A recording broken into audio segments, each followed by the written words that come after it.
Nagpapasko pa naman, aabot sa 200 bahay ang nasunog kagabi sa Malabon. 6 ang nasugatan dahil sa pagtulong nila sa pag-upula sa apoy. Si Haji Reta, naka-alerto 24. Hindi pa namin napapasok ang lugar batid ng malaking sunog ang nagaganap. Pero sa bungad pa lang din ang bahagi ng barangay Tonsuya sa Malabon, alam nang hindi magiging madali ang pag-apula sa sunog.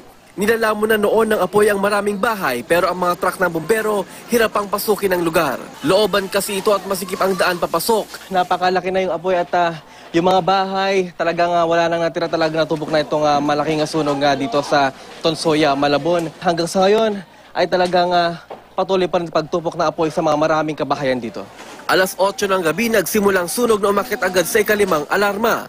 Pero sa likod ng bantanang nagaganap na sunog, ang pamilyang ito ayaw lisanin ng kanilang bahay. Lalabas na lang kami kung sakali po uli lumaki.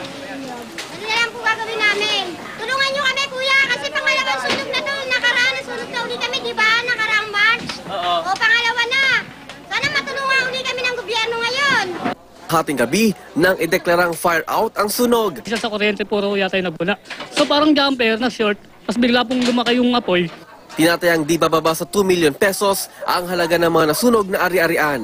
6 ang naiwang sugatan na nagtamo ng minor injuries matapos tumulong sa pag-apula ng apoy. Agad naman daw silang dinala sa pinakamalapit na pagamutan. Ayon sa mabombero, posibleng illegal na koneksyon ng kuryente sa lugar ang dahilan ng sunog.